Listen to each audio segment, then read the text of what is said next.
Shalom, welcome to the Jewish Task Force, JTF. I'm Chaim Ben Pesach. Hillary Sodom Clinton is the most corrupt politician in America. God forbid that this thieving, slimy, evil person should become president of the United States. And you know, we see in the latest scandal with Norman Shue just another instance of how only dirty money follows the Clintons around everywhere. Norman Shue swindled innocent people out of over $60 million, out of their life savings. People trusted him, and he swindled them out of over $60 million. And he did this over a period of many years with all types of schemes and deception. And Norman Shue, while he was doing this, was bundling money illegally and giving it to Hillary Clinton's campaigns. He gave Hillary Clinton in her presidential campaign over $850,000 in bundled money. Now, she and her campaign claimed they didn't know about it. They're liars. They're liars. They know that if money is being bundled in amounts like that, that it's illegal because there's a limit to how much you can give. If you want to give to a political campaign, you're not allowed to give more than a $2,000 limit to the political campaign. And if somebody is getting other people under different names and using different schemes to give you $850,000, you've got to know that something is very fishy there. So Hillary Clinton and her campaign are liars, because many of the people contributing, not just Norman Shue, not just this swindler, this massive swindler, but most of her contributors are engaging in bundling, which is illegal. Her whole campaign is dirty from top to bottom. Even her Democrat rivals have said that she has collected most of her money from special interest groups and dirty groups that are trying to influence her and that do influence her with their bribery, with their contributions, which are a form of glorified bribery.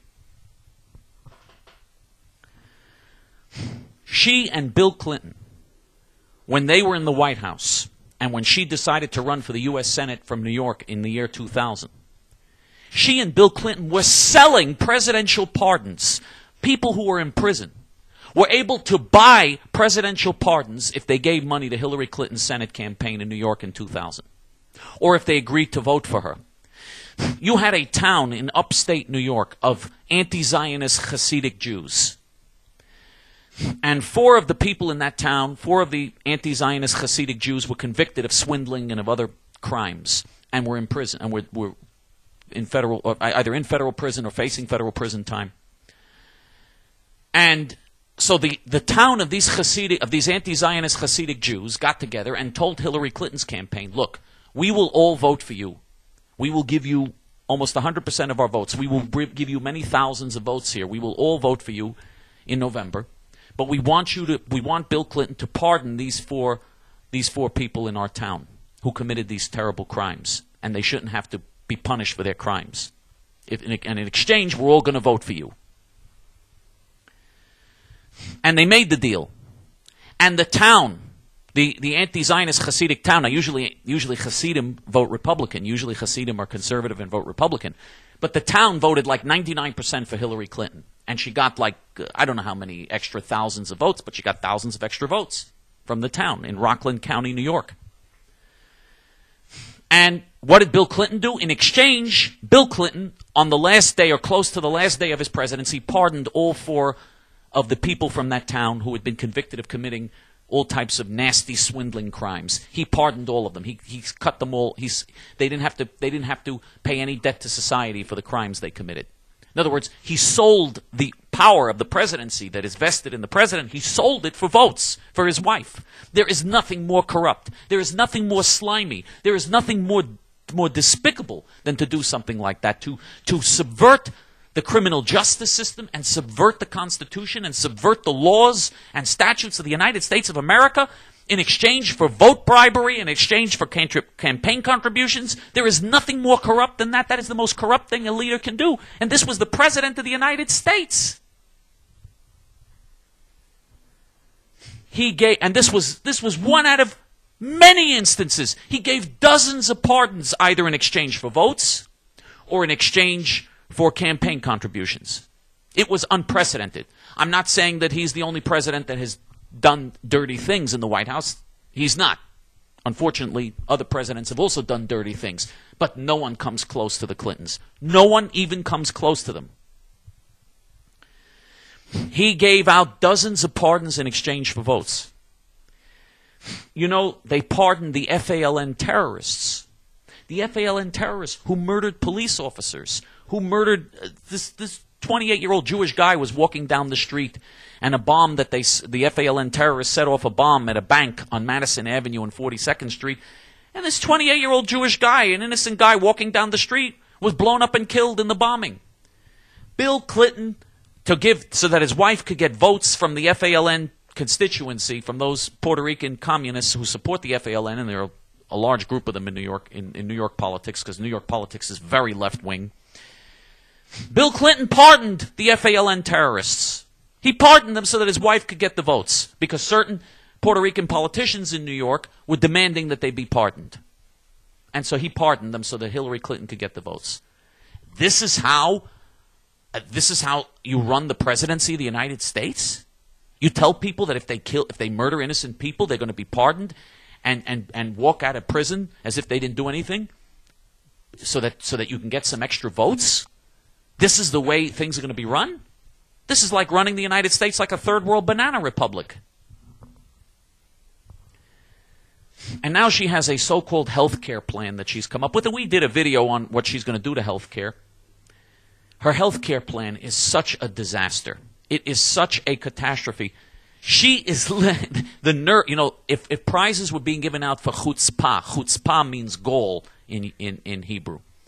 If prizes were being given out for chutzpah, for goal, for sheer goal, Hillary Clinton would have to get first prize. Do you know that under her socialist health care plan, she is going to force you to accept her plan? She's going to force you. Now, she claims you still have choices and you could still keep what you have now. Lies! Lies! She is going to penalize you. You're going to have to pay steep tax penalties if you don't do what she tells you to do under her plan. You will not be able to have your own doctor or your own health care coverage or what you want to do. Eventually, you give government that power. Government eventually is going to dictate to you every last step of what you do, if anyone knows anything about the history of giving power to big government bureaucrats in Washington. And she wants to give big government that power. Now, she claims, if you give us that power, we're going to give you choices. We're not going to force you. We're not going to be... But in her plan, to show what a liar she is, she has steep tax penalties that she's going to be throwing at you if you don't accept what she wants you to accept, if you don't have the forced mandates, the forced bureaucratic socialist mandates that she wants to impose upon everybody who has health care coverage in the United States and everybody who doesn't have health care coverage. She wants to impose a federal socialist mandate upon everybody. This will be the end of health care in the United States of America.